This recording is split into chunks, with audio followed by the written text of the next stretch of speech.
नमस्कार, आदाब, सत श्री अकाल। 30 आर्ट्स में आपका स्वागत है।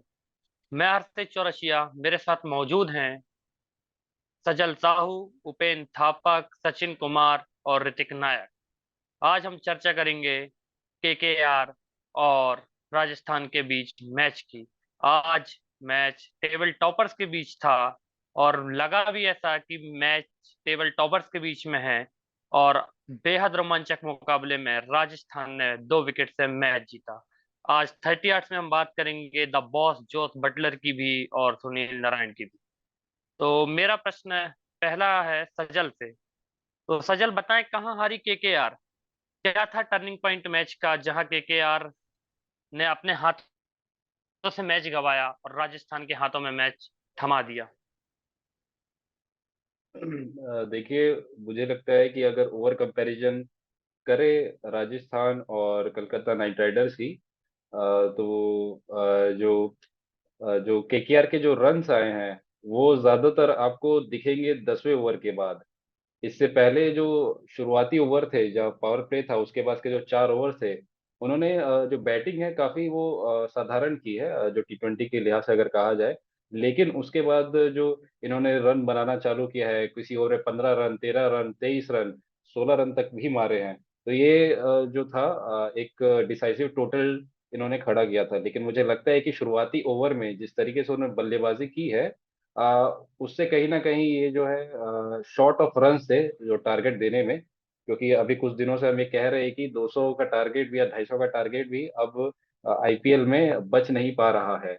और अगर मैं वही बात करूं राजस्थान रॉयल्स की, तो राजस्थान रॉयल्स शुरुआत से ही इस स्कोर के पीछे था। और अगर ओवर कंपैरिजन कर लूं तो मैं आपको बता दूं कि कलकत्ता नाइट राइडर्स ने अपने पावर प्ले में छप्पन छप्पन रन बनाए थे। तो अगर वही राजस्थान रॉयल्स की बात की जाए तो उन्होंने पावर प्ले में 75, 75 नहीं, 76 रन बनाए थे। तो इसी से हम देख सकते हैं कि जो ये है आपके जो टारगेट है वो मुझे लगता है कि कम बना, और इनको थोड़ा कैपिटलाइज करना चाहिए था शुरुआती ओवर। तो मुझे लगता है कि शॉर्ट ऑफ रन थे आज ये। तो आपका कहना है कि 10-20 रन केकेआर ने पावर प्ले में कम बनाए जहां मैच टर्निंग पॉइंट था। नहीं, शुरुआती ओवर अगला में जिस क्वेश्चन तरीके से मेरा। उन्होंने बल्लेबाजी की उसका। हम्म, तो उपेन, आप बताएं कि जोस बटलर की पारी, पहले 31 गेंद में 41 रन बना के जोस बटलर खेल रहे थे।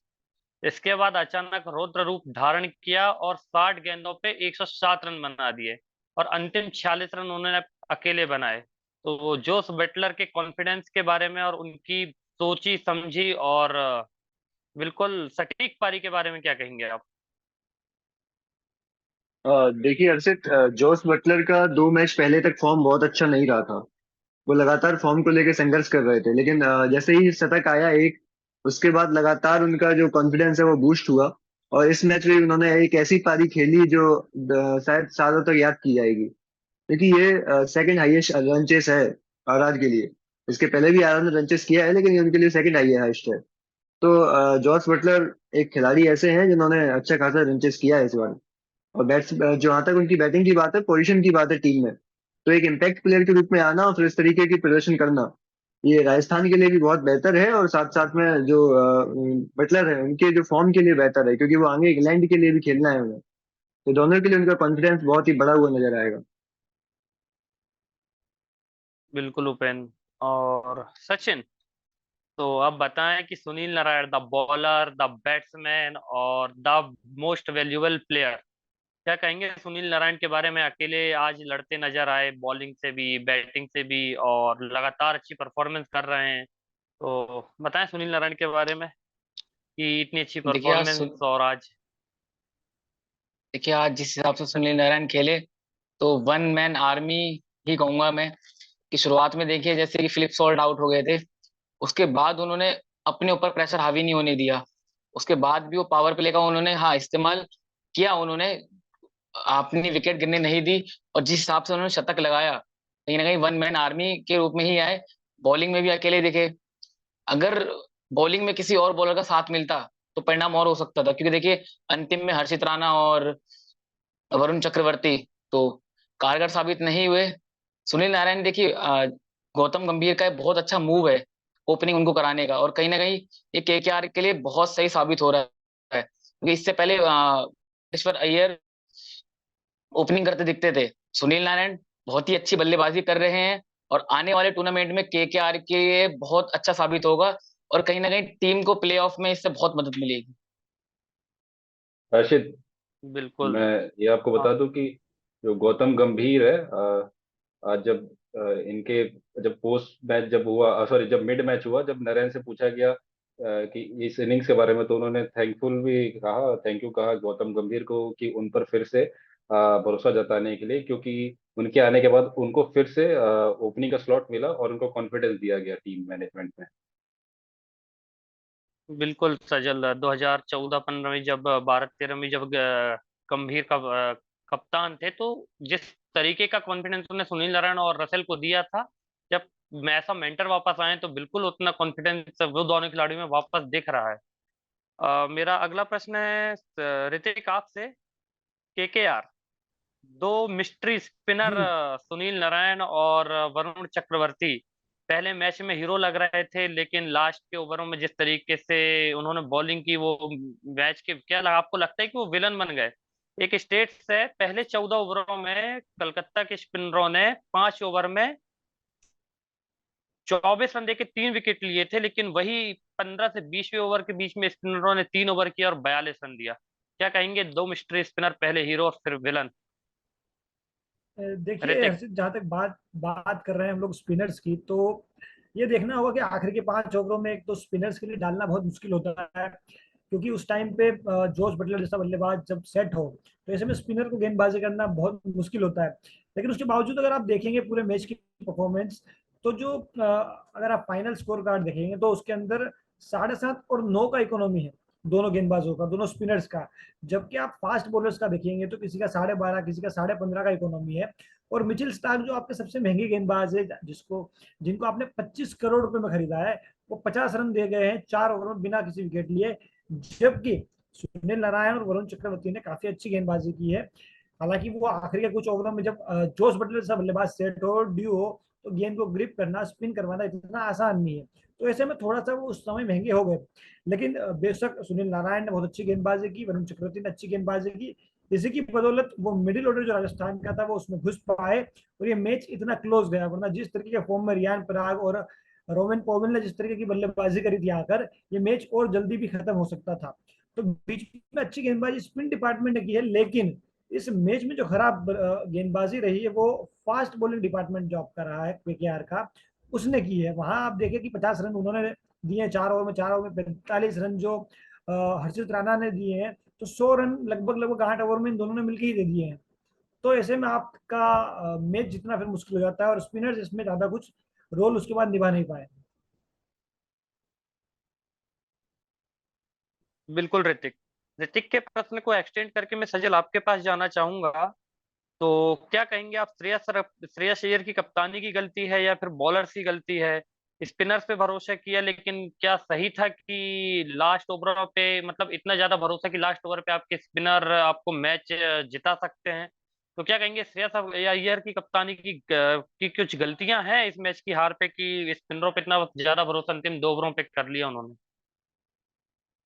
देखिए, सबसे पहले तो अगर बॉलिंग की बात की जाए तो आपको देखना पड़ेगा कि आपके मेन बॉलर जो है मिचेल स्टार्क, वही सबसे ज्यादा एक्सपेंसिव साबित हो रहे हैं। और आपके पास हर्षित राणा भी है, और आपके पास बात करें तो एंडर रसल भी है। अगर आप इन तीनों की इकोनॉमी देखें, और अगर उसमें वैभव अरोड़ा को भी शामिल करें, तो उनकी 10 से ज्यादा जो वो है आपके इकोनॉमी है ओवर में। तो आपको क्या लगता है कि मतलब कि इनको आखिरी ओवर तक ये एक्सटेंड करके या फिर इसको बचा कर रखेंगे? तो मुझे भी यही लगता है कि इनको आप शुरुआत में ही इसको खत्म करा दिया गया। जिस तरीके से मिचेल स्टार्क बॉलिंग कर रहे हैं, मुझे नहीं लगता कि वो अगर वो आखिरी ओवर में आते और वहां पर अगर कुछ भी रन डिफेंड करना होता तो वो डिफेंड कर पाते। और अगर वही बात की जाए सुनील नारायण और वरुण चक्रवर्ती की, तो मुझे लगता है कि कप्तान की सोच यह रही होगी कि देखिए जो आपकी केकेआर की टीम है वो मेनली रिलाई आपकी करती है ज्यादातर आपके स्पिन डिपार्टमेंट पर। तो उनको ये भी लगा हो कि जो जिस तरीके से इनकी इकोनॉमी है स्पिनर्स की, तो उनको आप आखिरी के ओवर्स में इस्तेमाल कर सकते हैं। लेकिन मुझे लगता है कि यहाँ पर आपके इसकी गलती नहीं है श्रेयस अय्यर की। मुझे ये लगता है कि देखिए आपके पास स्कोर कम था, और ये शायद मैंने अभी पोस्ट मैच प्रेजेंटेशन नहीं देखा है, लेकिन मुझे लगता है कि ऐसा देखने को मिल सकता है, सुनने को मिल सकता है कि जो स्कोर कम था और आपके पास बॉलर भी नहीं बचे थे उस वक्त। अगर बात की जाए एक सेकंड में।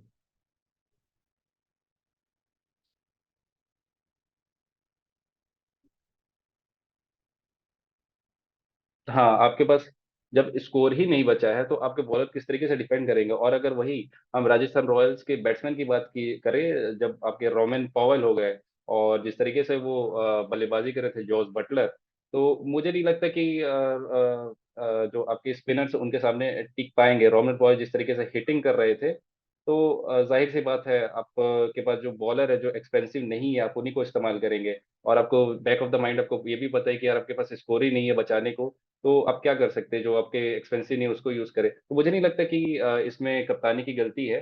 आपके पास बॉलर नहीं है, आपके पास आपके जो बॉलर एक्सपेंसिव साबित हो रहे हैं, तो ये एक पार्ट ऑफ द गेम है जिसको केकेआर को सुधारना होगा आगे जाकर। बिल्कुल।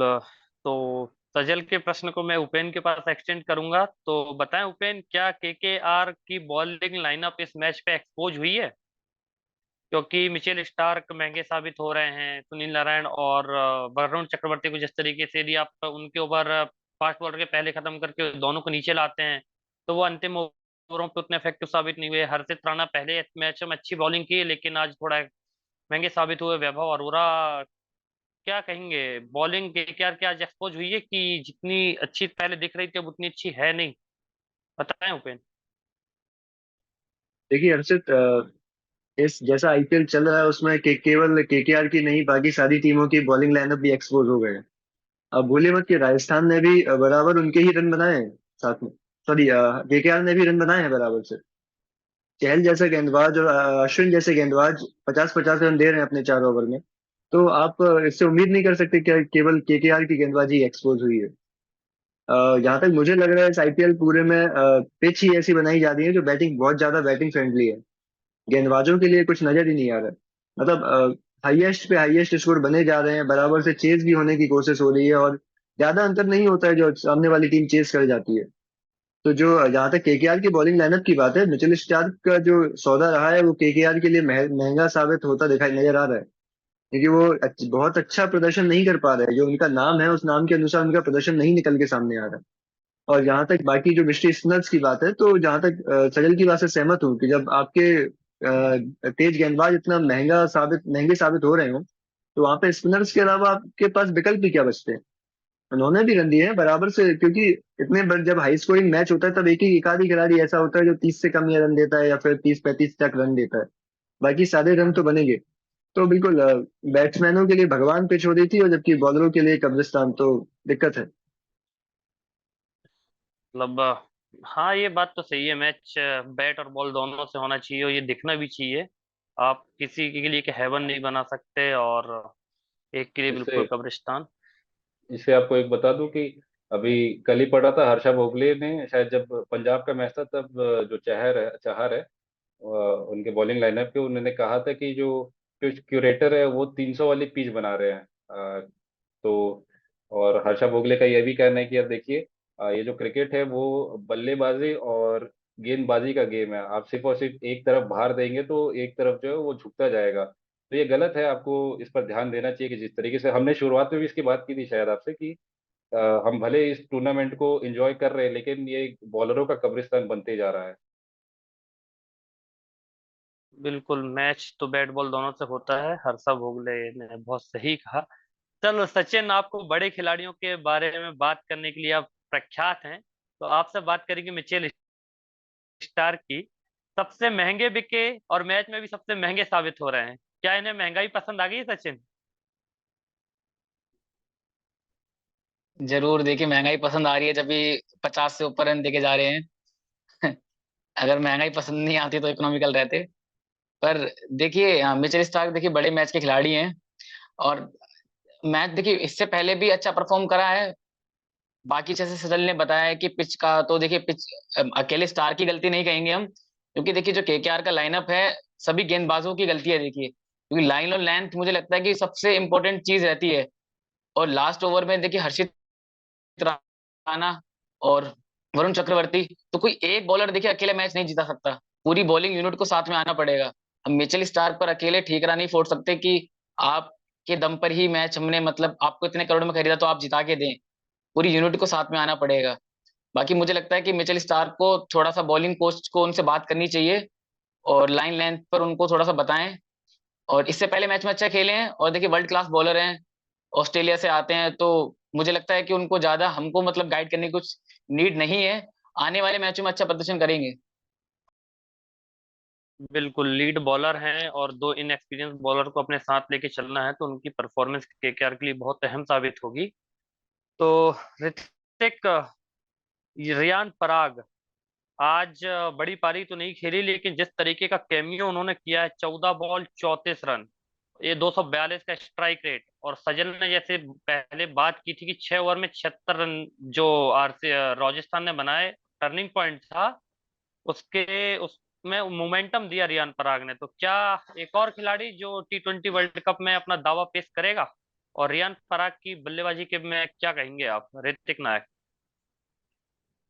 देखिए रियान पराग की जो जहां तक हम बात करते हैं, तो रियान पराग पिछले 2-3 साल से आईपीएल में खेल रहे थे, लगातार उनकी परफॉर्मेंस के ऊपर सवाल उठाए जा रहे थे, लेकिन जो राजस्थान रॉयल्स की फ्रेंचाइज है उन्होंने उन्हें बैक किया, और इस सीजन आप देखिए सिर्फ आईपीएल में नहीं, आईपीएल में आने से पहले वो रणजी ट्रॉफी आसाम के लिए खेलते हैं, वहां पर उन्होंने लगातार रन बनाए, शतक लगाए, लंबी लंबी पारियां खेली, तो वहां से एक वो अपना टच लेकर आए, फॉर्म लेकर आए हैं।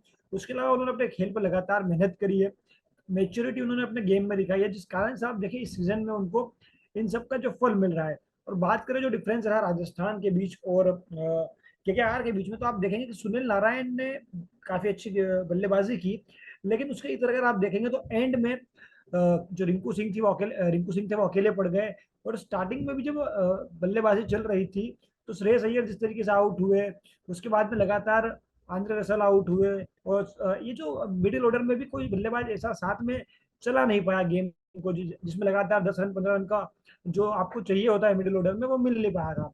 तो ऐसे में यही डिफरेंस है कि राजस्थान के भी विकेट्स गिरे, लेकिन उसमें रोमन पोवेल ने आकर आपको लगा एक 25-30 रन का तेज वो दिया, रियान पराग ने आपको वो दिया, साथ में संजू सैमसन जितनी देर खड़े रहते हैं वो रन बनाते रहते हैं। तो ये जो एक डिफरेंस रहा दोनों टीम के बीच में, कि बल्लेबाज जो आते गए स्ट्राइक रेट अच्छा रखते गए और रन बनाते गए, उस कारण से राजस्थान विकेट गिरने के बावजूद भी उस मोमेंटम में रहा, और एंड में जोश बटलर वो डिफरेंस रहे जो केकेआर के लिए सुनील नारायण या कोई सेट बल्लेबाज नहीं रह पाया, और वही डिफरेंस इस मैच में रहा कि एक तरफ जोश बटलर खड़े रह गए तो वो मैच राजस्थान की तरफ झुक गया।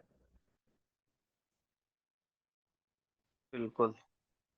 सजल, यशस्वी जायसवाल के ऊपर आप के ऊपर आना चाहूंगा।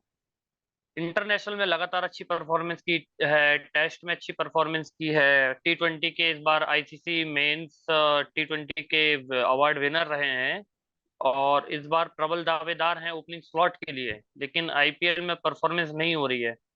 तो क्या देखते हैं T20 वर्ल्ड कप में उनकी जगह और उनके परफॉर्मेंस को आईपीएल में किस तरीके से देख रहे हैं आप? क्योंकि सिर्फ बैटिंग यूनिट में राजस्थान की कोई अच्छा करता नहीं दिख रहा है, तो वो यशस्वी जायसवाल हैं। जी हाँ, देखिए यशस्वी जायसवाल पर नज़र सबकी है, सिलेक्टर्स की भी है, फैंस की भी है, और जो उनकी फ्रेंचाइजी की टीम है। क्योंकि कहा यह भी जा रहा है कि अगर मान लीजिए जो राजस्थान रॉयल्स की जो टीम है उसमें एक दो प्लेयर ऐसे हैं कि जो अभी नहीं चल रहे हैं, और अगर वो चलने चालू हो गए तो और विशाल स्कोर ये खड़ा कर सकते हैं। पिछले कुछ मैचों में इन्होंने जो प्रदर्शन बिल्कुल नहीं किया, इक्का दुक्का मैचेस में उन्होंने स्टार्ट मिला है, लेकिन उस स्टार्ट को एक बड़े पारी में कन्वर्ट नहीं कर पाए। इसके पहले हमने ये इसके ऊपर बात भी की थी कि इनको मैचेस मिलने चाहिए, है ना, और हमें ये लगा था कि आगे आने वाले मैचों में ये रन बनाएंगे। पिछले मैच में इन्होंने 39 रन बनाए 28 बॉलों पे पंजाब के खिलाफ, लेकिन अब ये फीके नजर दिख रहे हैं। देखिए अभी T20 वर्ल्ड कप आना है, और माना माना क्या 100% नहीं माना जा रहा है कि यशस्वी जायसवाल और रोहित शर्मा आपके ओपनिंग करेंगे। इसके पहले आपको इस टूर्नामेंट में आपको फॉर्म गेन करना पड़ेगा, क्योंकि अब कुछ दिनों के बाद ही आपके वो आने वाले T20 वर्ल्ड कप के स्क्वाड आने वाले, और आपका जो फॉर्म है जो आखिरी में आप इस टूर्नामेंट में छोड़ कर जाएंगे T20 वर्ल्ड कप में, वो सबसे ज्यादा मेन रहेगा, क्योंकि वो जो शिफ्ट होता है जो आईपीएल से लेकर जो T20 वर्ल्ड कप का जो फॉर्म शिफ्ट होगा, वो सबसे ज्यादा जरूरी होगा कि आप किस फॉर्म में जा रहे हैं, किस माइंड के स्टेट में जा रहे हैं, क्या वो अच्छे फॉर्म में जा रहे हैं, या फिर रन नहीं बने हैं आपके और आप सोच रहे हैं कि अब किस तरीके से रन बने। तो वो बैटिंग आपको उस T20 टूर्नामेंट में भी दिखेगी। तो मुझे लगता है कि उनको अब काम करना चाहिए, मैनेजमेंट को उनके साथ बैठना चाहिए, है ना, कि आप जिस शैली में खेलना चाहते हैं आप खेलिए आपके साथ, क्योंकि जॉस बटलर है, क्योंकि एक्रेसी खेल सकते हैं, क्योंकि T20 वर्ल्ड कप से पहले उनके फॉर्म में आना बहुत ज्यादा जरूरी है, भारतीय टीम के लिए भी और उनकी फ्रेंचाइजी टीम के लिए भी। बिल्कुल यशस्वी जायसवाल दोनों जगह बहुत उपयोगी होंगे। और उपेन, चलो इस बार अपन देख रहे हैं कि महेंद्र सिंह धोनी, रोहित शर्मा, विराट कोहली तीनों कप्तानी करते नजर नहीं आएंगे, और कप्तानी जो है नेक्स्ट जनरेशन में शिफ्ट हो चुकी है, चाहे गिल हो, गायकवाड़ हो, अय्यर हो, पंत हो, सैमसन हो, पांड्या हो। तो संजू सैमसन की कप्तानी में आधा आईपीएल लगभग खत्म हो चुका है, 7 में से 6 मैच राजस्थान जीत चुकी है। जिस तरीके से कूल कंपोज वो मैदान में नजर आते हैं, तो क्या कहेंगे संजू सैमसन की कप्तानी के बारे में, और इस बार राजस्थान की जीत में क्या योगदान है संजू सैमसन का?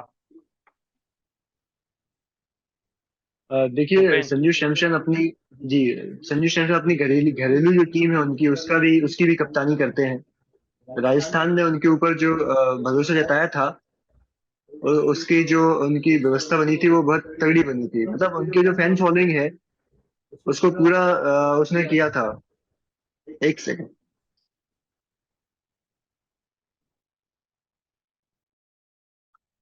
राजस्थान की जो फैन फॉलोइंग है, सॉरी, जो संजू सैमसन की जो फैन फॉलोइंग है उसको उन्होंने कवर अप किया था।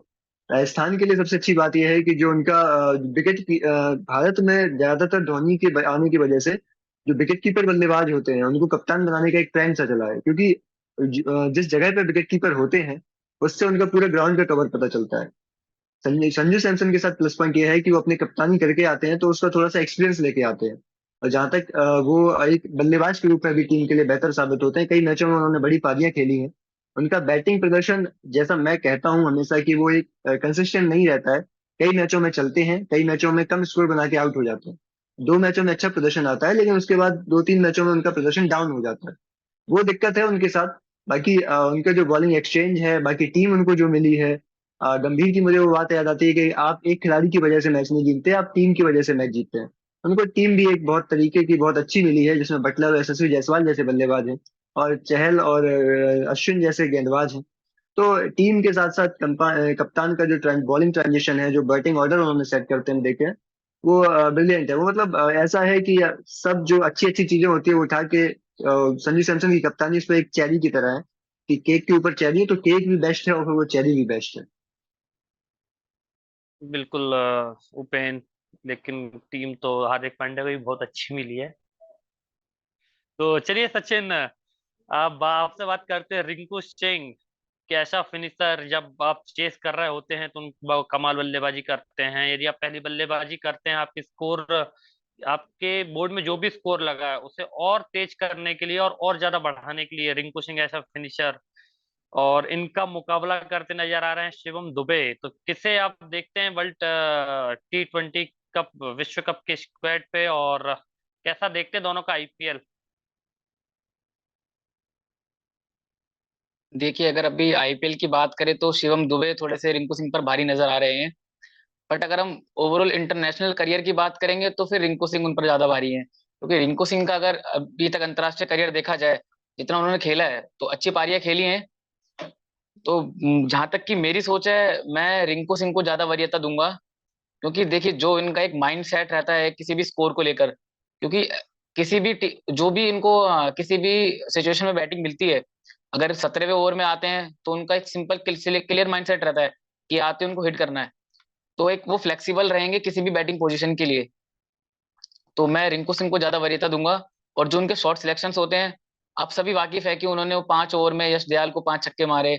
और देखिए, अच्छी बल्लेबाजी कर रहे हैं। मेन चीज रिंकू सिंह की मुझे ये सही लग रही है कि किसी भी बैटिंग पोजीशन में आके रन बना रहे हैं। उनका कोई ऐसा बैटिंग पोजीशन फिक्स नहीं है कि आपको इस पर आकर बैटिंग करनी है। अगर उनको ऊपर बैटिंग मिलती है तो ऊपर रन मार रहे हैं, नीचे बैटिंग मिल रही है तो नीचे रन बना रहे हैं। तो रिंकू सिंह ज्यादा फॉर्म में है और हर चीज उनके साथ अच्छी घट रही है, तो मैं रिंकू सिंह के साथ जाऊंगा।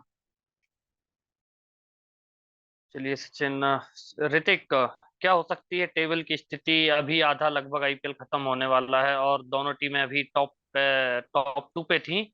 तो क्या देखते हैं दोनों टीमों की प्लेऑफ की स्थिति, ऋतिक? देखिए, प्लेऑफ्स की जहां तक बात करें तो राजस्थान अपने 7 में से 6 मैच जीत चुकी है 12 पॉइंट्स पे। तो लगभग लगभग ये माना जा रहा है कि एक टीम जो है लगभग लगभग ये क्वालिफाई करना तय है। तो ऐसे में राजस्थान जो है वो एक टीम होगी जो क्वालिफाई करेगी।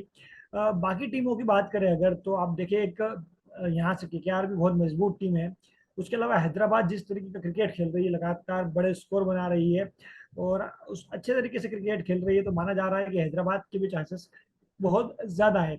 उसके अलावा चेन्नई सुपर किंग्स जो है, हर बार की तरह चेन्नई सुपर किंग्स भी इस बार लगता है कि क्वालिफाई कर जाएगी, क्योंकि चेन्नई सुपर किंग्स की बल्लेबाजी हो, गेंदबाजी में भी जब तक पथिराना नहीं थे थोड़ी सी समस्याएं आ रही थी, लेकिन पथिराना के वापस आते, मुस्तफिजुर के वापस आते ही ये जो समस्या थी ये थोड़ी हल होती दिख रही है। और ऐसे में ये जो 3-4 टीमें हैं, चाहे वो मुंबई हो, मुंबई के साथ बेंगलोर हो, इनके लिए समस्याएं बढ़ती जा रही हैं, क्योंकि ये लगातार ना गेंदबाजी में क्लिक कर पा रहे हैं ना बल्लेबाजी में क्लिक कर पा रहे हैं। तो ऐसे में इन टीमों के लिए समस्या बढ़ती जा रही है। और ये जो टॉप 3-4 टीमें आप ऊपर की देखें, एक गुजरात और लखनऊ जो है, इन दोनों के बीच में अच्छी कसमकस है। ये टीमें भी काफी अच्छा खेल रही है, लेकिन इनके साथ समस्या ये हो रही है कि किसी मैच में बैटिंग क्लिक हो रही है, किसी मैच में बॉलिंग क्लिक हो रही है, तो दूसरी चीज क्लिक नहीं हो पा रही है। लेकिन ये जो टॉप 4 टीमें, इनमें आप देखिए कि हर रोज एक नया मैच विनर निकल रहा है, नया एक स्टार परफॉर्मर निकल रहा है। तो ये हैदराबाद और केकेआर, इसके अलावा राजस्थान और चेन्नई, ये 4 टीमें अभी मुझे लगता है कि एक बेहतर स्थिति में क्वालिफाई करने के लिए। लेकिन आईपीएल में आप जानते हैं कभी भी कुछ भी हो सकता है, और कोई भी टीम जो है एकदम से मैच पूरा टूर्नामेंट पलट सकती है। लेकिन फिलहाल के लिए 4 टीमें जो है उनकी दावेदारी क्वालिफाई करने के लिए मजबूत है। बिल्कुल। यदि आप लोगों के कुछ प्रश्न हो जो आपको चर्चा के दौरान लगे हो कि पूछना हो, तो बिल्कुल आप सभी पूछ सकते हैं। मैं अर्षित यदि आपसे किसी के पूछना प्रश्न हो चाहूंगा तो। कि आपने जो ये इनकी बात की, अ, ये आपके जो राजस्थान रॉयल्स के कैप्टन है संजू सैमसन की, जब स्कोर चेज करने के जब उतरी थी ये, तो शुरुआती दौर में जो राजस्थान की जो बैटिंग है वो काफी तेजी में इन्होंने रन चेज करना चालू कर दिया था। लेकिन उसके बाद बीच में एक ऐसा फेज आया इनका कि वो बहुत ज्यादा स्लो हो गए, और आखिरी फेज में तो ऐसा हुआ कि उनको करीबन जितने बॉल्स है उसे डबल इनको रन चाहिए थे, लेकिन तब भी मैच जीत गई। जब आपके पास शेवरट हेटमायर है आपके पास बिलो द ऑर्डर, आप क्यों बार बार रविचंद्रन अश्विन को अब ऊपर भेज रहे हैं? जब आपके पास रन ज्यादा है बोर्ड में, जब आपको चेस ज्यादा करना है, आप क्यों बार बार रविचंद्रन अश्विन को ऊपर भेजते हैं? और मुझे लगती है कि शेवरन हेटमायर भी उसी के कारण आउट हुए, वो पहले बॉल पर ही आउट हो गए, क्योंकि जब रविचंद्रन अश्विन आए थे और उस समय जॉस बटलर बैटिंग कर रहे थे, उन्होंने रन रेट को बहुत ही ज्यादा गिरा दिया था, बहुत ज्यादा स्लो हो गए थे। और जिसके बाद जब रविचंद्रन अश्विन आउट हुए, उसका शेवरन हेटमायर भी पहले बॉल पर आउट हो गए। सजल, बिल्कुल एक प्रश्न मेरे मन में भी आया जब रविचंद्रन अश्विन बैटिंग करने आए, लेकिन अश्विन ने अभी तक जब भी उन्हें प्रमोट किया तो कई अच्छी पारियां खेली हैं। अभी आईपीएल में एक मैच हुआ था जब रियान पराग के साथ शायद मुंबई के खिलाफ मैच था, जब मैच खत्म हुआ था तो अश्विन ने आके मैच को थोड़ा एक विकेट जब गिर रहे थे तो उसे रोका हुआ था। तो आज अश्विन सक्सेस नहीं हुए हैं अपनी भूमिका में जिसके लिए शायद उन्हें भेजा गया था। और रही बात सिरमॉन हेटमेयर की, तो यह लगातार कमेंटेटर भी कहते आ रहे हैं, आकाश चोपड़ा के मुंह सुना है शायद मैंने एक बार, जतिन शप्रू जब कमेंट्री कर रहे थे तो उन्होंने भी एक क्वेश्चन पूछा था। तो सिरमॉन हेटमेयर को ऐसा फिनिशर ही शायद राजस्थान रखना चाह रही है, टीम मैनेजमेंट के दिमाग में क्या है ये तो समझ में नहीं आता। लेकिन सिरमॉन हेटमेयर जब दिल्ली के लिए भी खेलते थे तो काफी अच्छा करते नजर आए हैं ऊपर, तो बिल्कुल है। यदि ये मैच राजस्थान हारती तो कहीं ना कहीं सिरमॉन हेटमेयर को ऊपर न भेजना बहुत बड़ा कारण हो सकता था। वही बात होती है ना, जब आप मैच जो जीत जाते हैं तो जितने पाप होते हैं वो धुल जाते हैं। लेकिन यह एक प्रश्न तो बनता है, सिरमॉन हेटमेयर एक प्रॉपर बल्लेबाज है और अपने ऊपर खिला सकते हैं, ये नहीं कि बिल्कुल आप उनको 10-12 बॉल दें सिर्फ आप फिटिंग करने के लिए रखें। नहीं, सलमान हेटमेयर एक ऐसा बल्लेबाज है टीम की जरूरत के हिसाब से रन बनाएगा, पहले आराम से खेलेगा फिर हिट करके खेलेगा। तो आपको जो ये लगा कि लास्ट बॉल तक मैच गया तो शायद वो नहीं होता यदि सलमान हटमेर ऊपर आते। तो ये मैनेजमेंट को एक चीज देखनी पड़ेगी। लेकिन मैनेजमेंट तो अश्विन के साथ लगातार प्रयोग करते भी नजर आती है और 70-80% उनकी सक्सेस रेट भी है। तो वो मैनेजमेंट को देखना होगा सजल की क्या है उनके माइंडसेट पे। ये जो केके आ रहा है, जब केकर बैटिंग करने आई तो अगर स्कोर कार्ड को देखा जाए तो सुनील नारायण ने 50% से ज्यादा टारगेट के रन बनाए हैं इनके टीम से।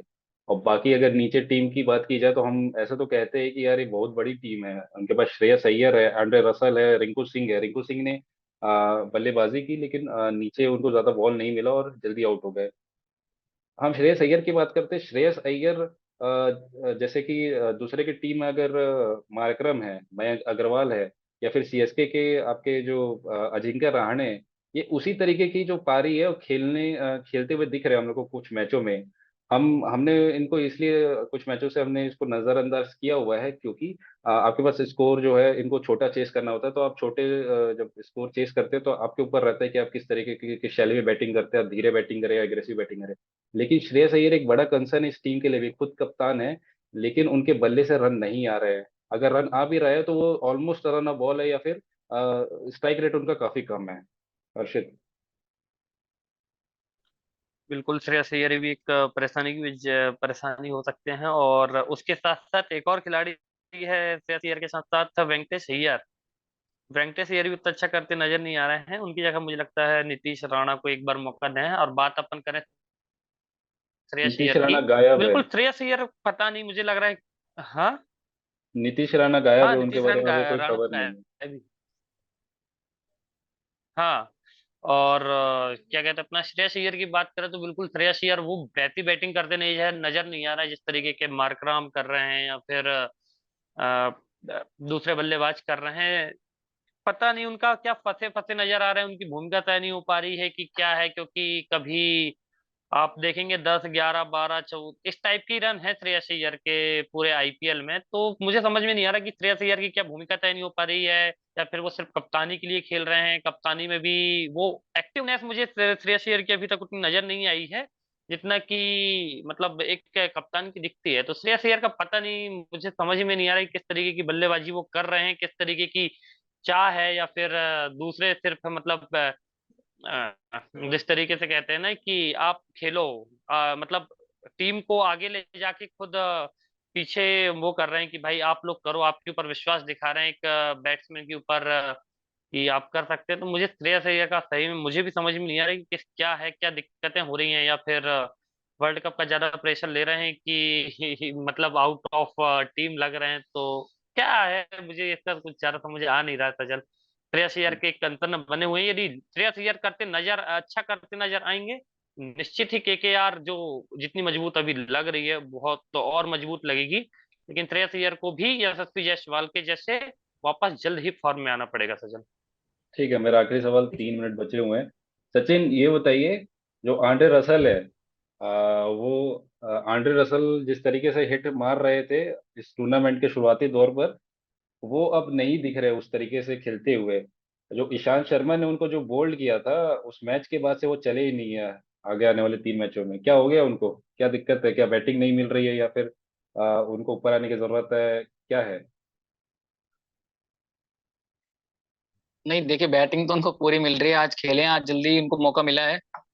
तो बाकी देखिए, ईशांत शर्मा वाली बॉल तो देखिए लाजवाब बॉल थी, उसका मुझे लगता है कोई तोड़ तो किसी बल्लेबाज के पास नहीं होता। बाकी देखिए, पिछले मैच में अच्छा खेले हैं, और आज भी अश्विन ने उनको शुरुआत में ही उन पर दबाव बना के रखा था जब वो नए नए आए थे। पिछले मैच में तो वो शायद 0 पर अच्छा आउट हो मूव।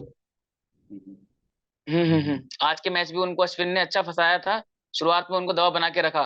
तो कहीं ना कहीं देखिए, मुझे लगता है कि प्रेशर था कि वहां से सुनील नारायण मार रहे थे, तो इसलिए थोड़ा सा कहीं ना कहीं दबते नजर आ रहे थे।